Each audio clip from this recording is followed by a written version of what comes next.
Everyone, Patrick CK here. Several weeks ago, Aukey reached out to ask if I would be interested in checking out their new dual camera dashcam, model DRS2. When I first saw this model, I was intrigued by its design and its potential, so obviously I was all over it. There's even more to this little camera than meets the eye at first. Right off the bat, the packaging for the DRS2 is pretty beefy, definitely not your standard cardboard box with some flimsy flaps. In the box, you get the dashcam. We'll swing back around to it momentarily. Next, a 13-foot, 4-meter mini B USB cable to power the dashcam. A 2-amp car power adapter with 2 USB ports so that the dashcam doesn't completely occupy an outlet. An owner's manual in a selection of languages. The signature Aukey warranty card. That's also a cool sticker. This dashcam does come with a 2-year warranty. 2 dashcam mounts, one with 3M double-sided tape, 6 cable loops, each with tape,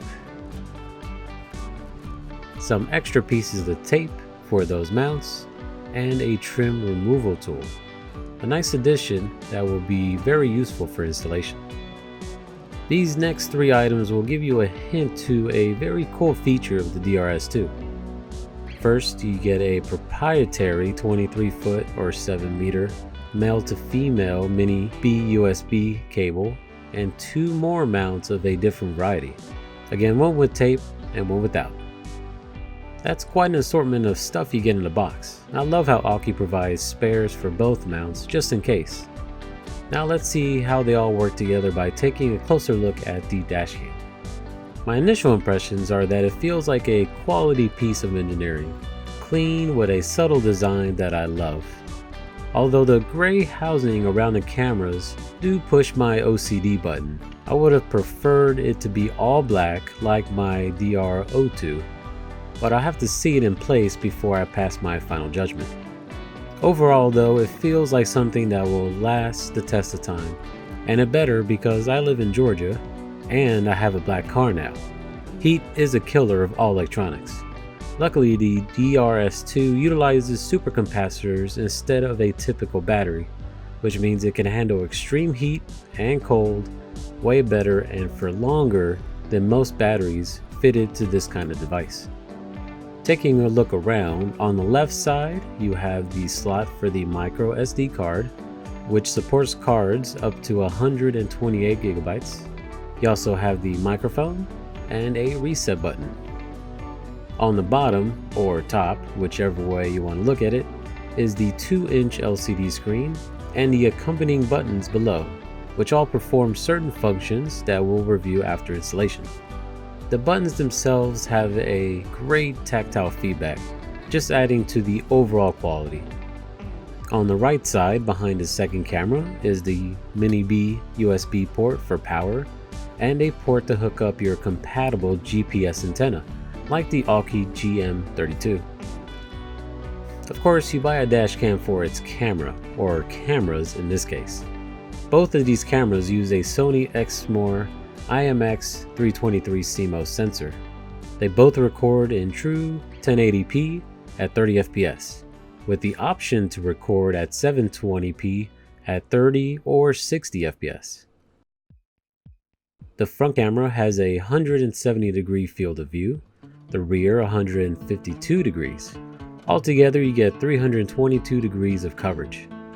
The second camera also has 2 built-in infrared LED lights to improve vision in dark settings. A smart technical decision by Aukey, who had the foresight to know the second camera was going to be in dark scenarios the most.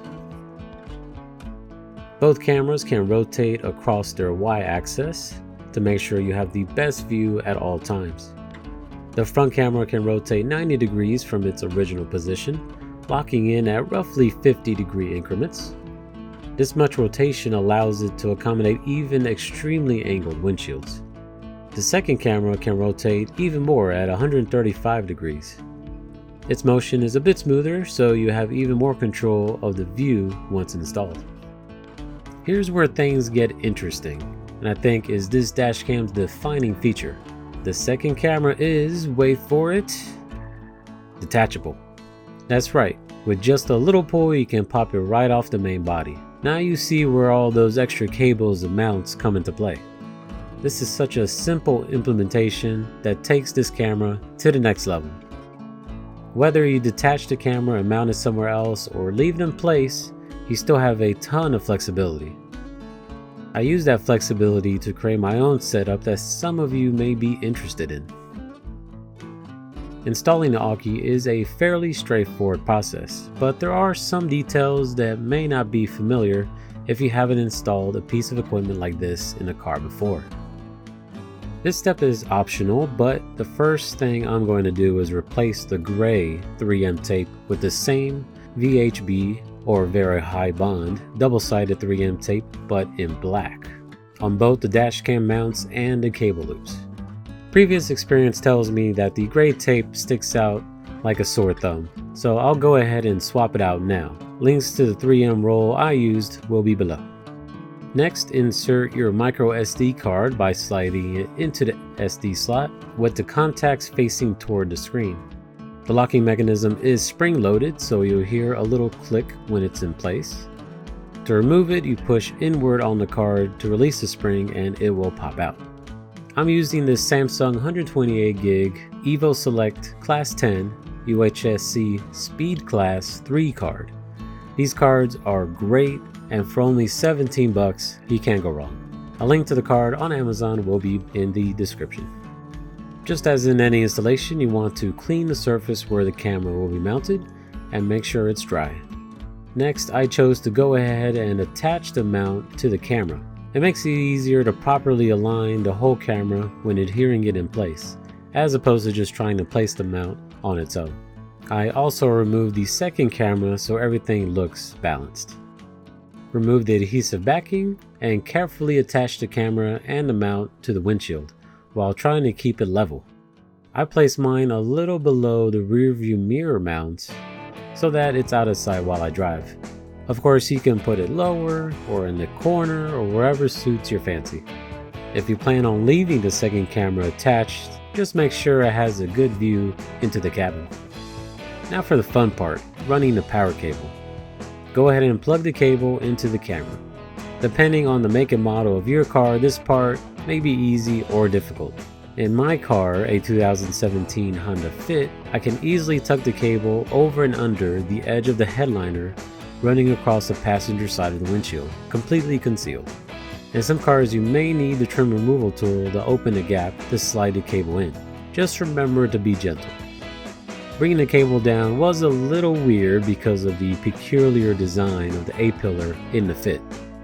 I had to use 3 cable loops to first fasten the cable in the corner of the windshield, then a little further down, and lastly in the corner of this smaller window. The provided cable loops are easy to use. Just place the cable between the loop and press down on the tab until it snaps in place. Then stick it. You'll probably want to empty your glove box before this next part. To access the space behind the glove box, all you have to do, for most cars on the market, is to simply push the side panels of the glove box inward until the stoppers can slip by the frame, which then allows the entire glove box to flip all the way down, giving you access to all the space behind it. The next, you want to drop the cable behind and go underneath the dash. On the Fit, there is a perfect access hole between the glove box and the side of the dash. We can loop the cable through here and behind the glove box. Now you can feed the cable behind the dash to another gap in the panel between the center console and the glove box compartment. Now bring enough cable to plug into your nearest outlet. Plug in the car power adapter, then the power cable. With both ends connected, it's time to organize the slack left in the power cable. Luckily for me, all I have to do is bundle up the cable, tie it off, and pack it into the same access way on the right side of the glove box. My car is also equipped with a power outlet in this compartment between the seats. I decided for visual aesthetics to run the line along the center console and into this compartment to keep everything out of sight. If you don't plan on detaching the second camera, you can call the installation done.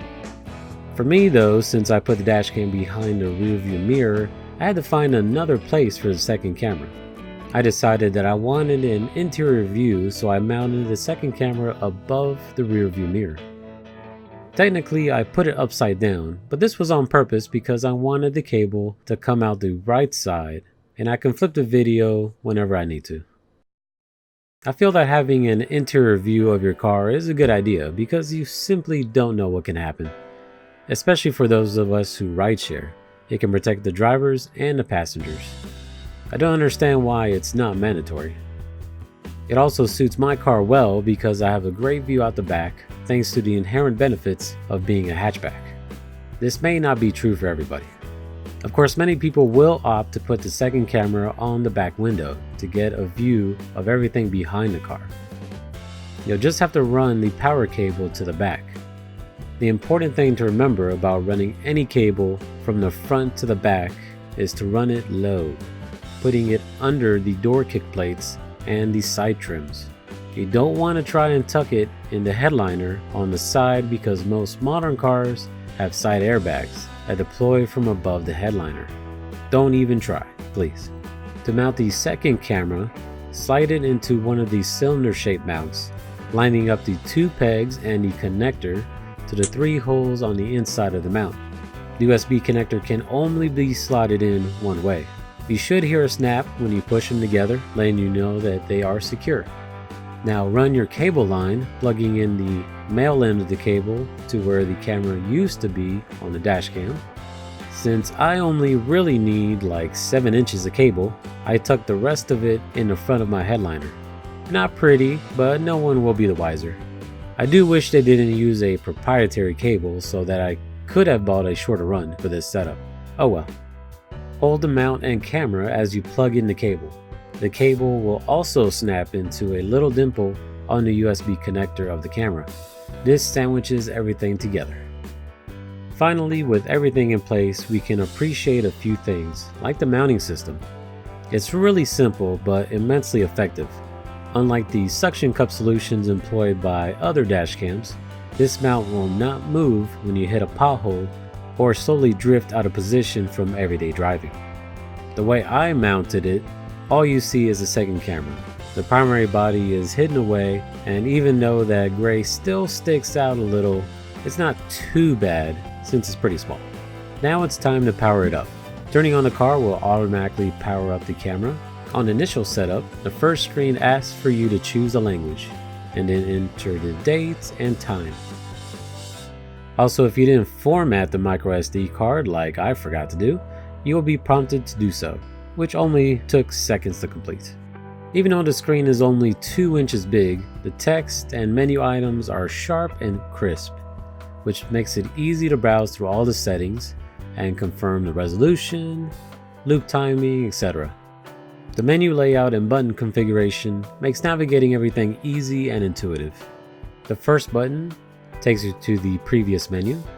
The up and down arrow buttons do what you expect, and the OK button performs an enter or confirm function. You can hit the back button until you leave the menu altogether, or let it idle out. When you're not in the menu system, each button performs different actions.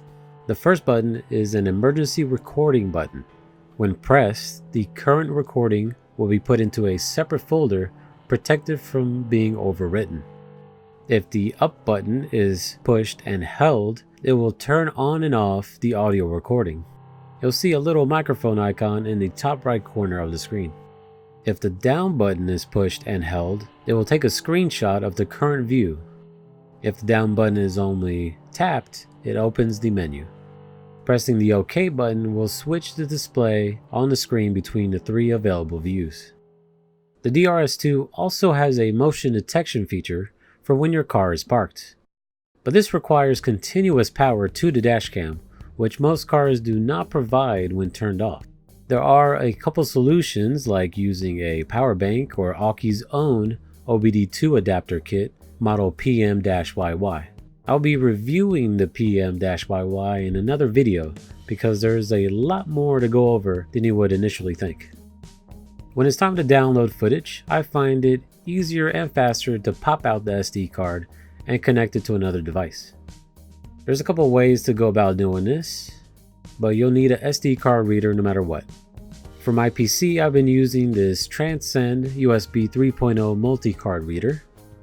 I've also been playing around with this Anker Type-C card reader that you can hook up directly to a compatible smartphone to view and share clips without the need for a computer or a laptop. Links to both readers below. Finally, it's time to see some footage and make a final judgment. When reviewing the video files, both front and rear camera footage is saved in the same folder in alternating clips. Right away you can see the video processing is definitely aggressive with the sharpening, but not so bad that it's detrimental. Now the footage from the second camera is also aggressively sharpened, but also as you can see the color is a little off to say the least. I thought it was hilarious.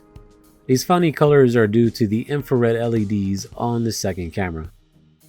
I ended up switching the color mode to black and white and was happy with the results, especially in dark situations.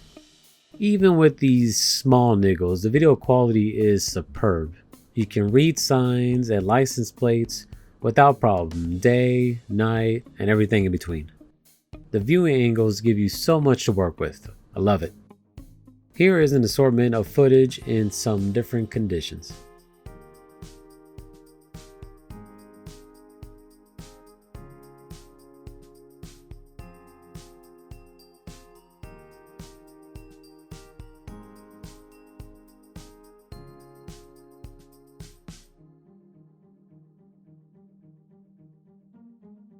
Now the $150 price tag is a bit steep if you're looking for a bog standard dashcam, but I think it's a great value for what you get.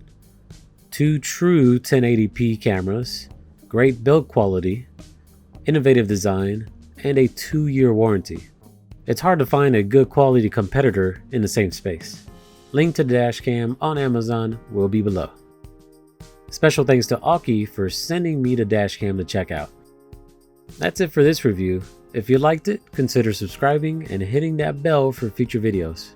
You can also check me out at cktechcheck.com. Until next time, goodbye.